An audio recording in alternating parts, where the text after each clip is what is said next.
All right, well, I've shut off the overhead light to better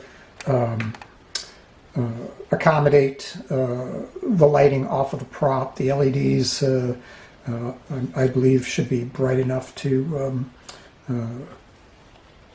give a fairly decent impression of how the prop's going to look. So let's power this up, and there we go.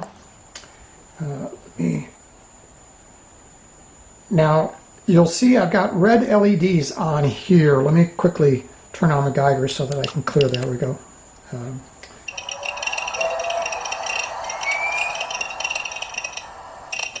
As I said, I use this volume control for the prop.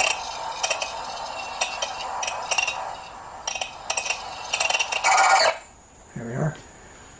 This, as I said before, I'm hoping I can find a reduction gear assembly that I can drop in there and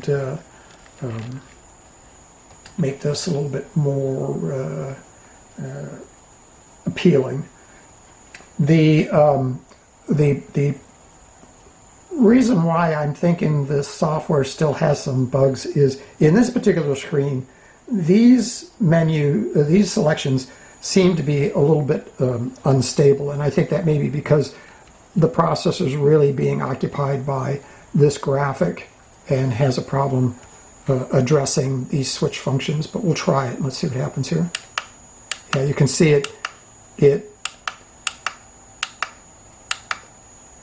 and here, this whole switch, that menu works just fine. There we go. And in this screen,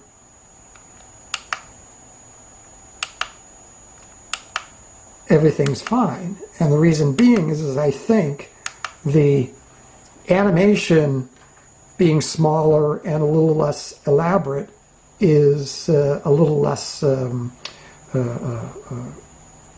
demanding of the processor's time. So this portion has absolutely no problem with this switch, this switch was originally was a single push, and I turned it into a 2-button rocker, and turned out very good, very well. There we go. And this, the Hall switch, as you can see there, it works just fine.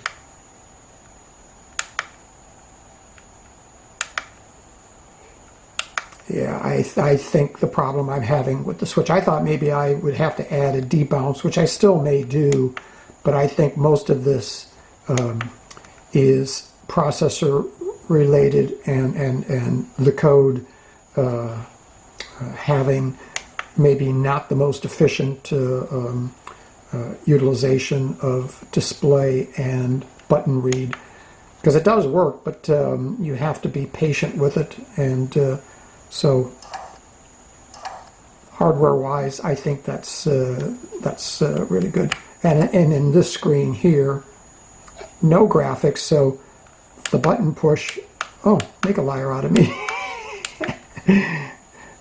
is a little bit more.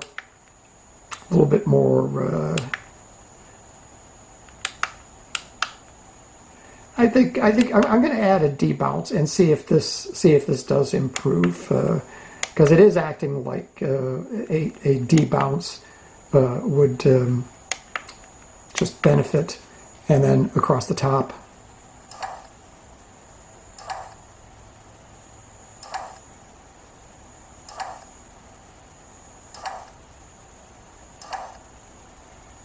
I'm not going to complain. I think my friend R. Warren did a fantastic job repairing this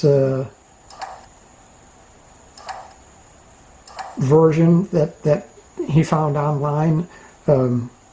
It was really horrible in the beginning, and he got it really to work in a manner that just is light years beyond what it was in the very beginning when we first tried it.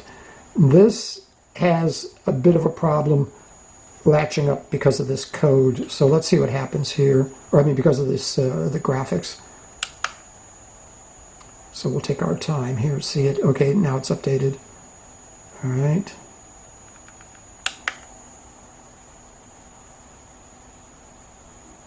All right, come on, come on, come on. I know you can do it.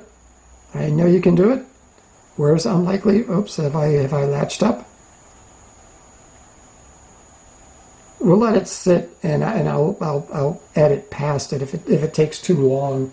But I think I may be stuck because the animation has stopped, and I'm sure if I hit that button, no matter which direction I go, it's not going to respond. Yeah. So again, this is, I believe, the software and not the hardware. And hopefully it's just a case of getting the settings in the software more dialed in for the Raspberry Pi's hardware. So, and I think I'm totally latched up. So we're going to stop here, and I'm going to exit. Oh, that was another thing. This button here, which was originally the flashlight, it's now what I use to properly close down or shut down the processor, the code portion of the processor. And yeah, see right now it's latched. And I hate just cycling power, but I'm going to have to.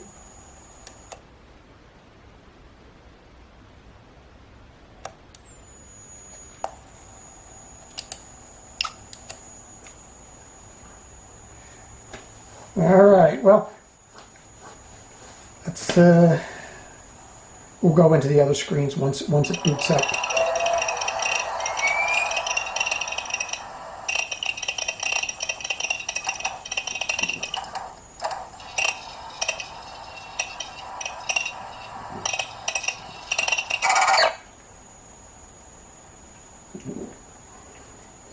All right.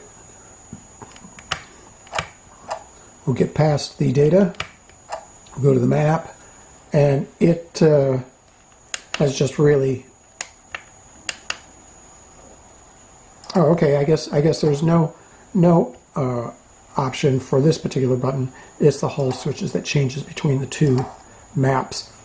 And this is actually Northridge, California, and this is actually Cal State Northridge, the map that my friend R. Warren used. It was pretty close to where we worked and where I used to live. I used to live over in Woodland Hills and worked in Northridge, so kind of a trip down memory lane. I don't live in California anymore. And then here's radio. Let's give it a second, and then we'll go into, and I'm not sure if this, I hope none of this is copyrighted, but we're not going to play enough of it to worry about it. But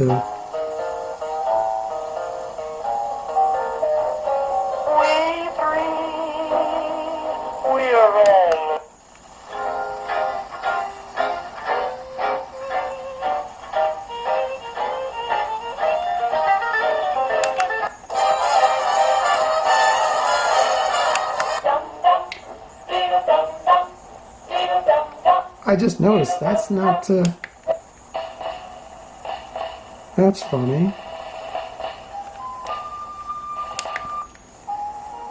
I might have, when I was trying to get the 0 to run this, I might have accidentally screwed up something in the configuration file. I'll have to go in there and take a look. Because I did notice it hung up there.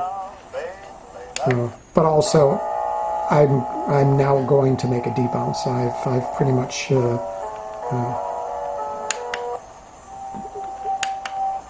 feel that a lot of what I'm seeing here is maybe my settings that have screwed it up. All right, let's see if we can get out of here. Let's get up here to the top. Come on, are you going to advance? Come on, come on. Get out of here so I don't... There we go. All right, well, a little bit of cleaning up now that everything's all together, but... oh, now let's do the Geiger counter.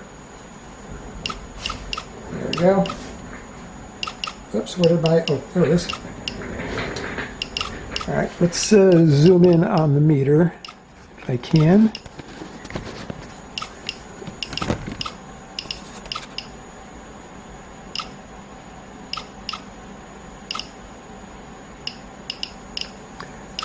Okay, what may be hard to see is when the meter moves, there's red LEDs that come on.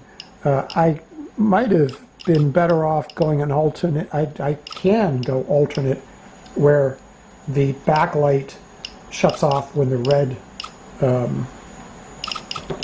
is switching.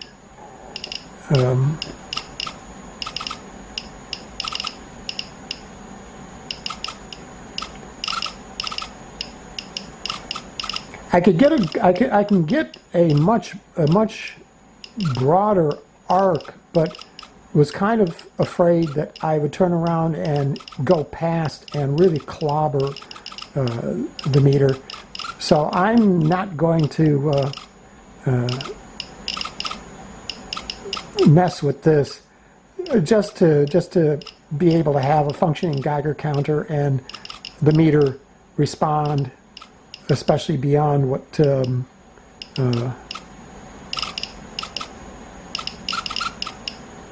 prop ever did, which it did nothing. This was just a fixed piece of artwork and not even a functioning meter. So may clean this up, but it's so hard to get in there and reflash the Arduino. Plus the servo library isn't really the best at maintaining a 1 to 2 millisecond range when you start putting in values. It just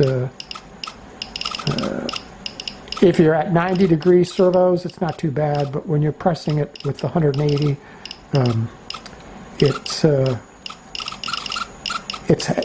it's definitely had some issues. So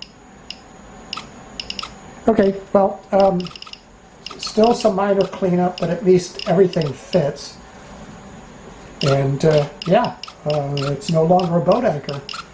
What I'll be doing once I get this closed up is I got to go in and modify the base so that it's not only wired to handle the new configuration, but also the new voltage. This no longer runs off of 5 volts, it runs off of 11.1 because I'm going to be using a lithium poly 3-cell, which is 11.1 to power this thing. And I'll show that in the next video. So, woohoo! Let's turn off the Geiger, close that properly. There we go. Yep. Very happy with the turnout.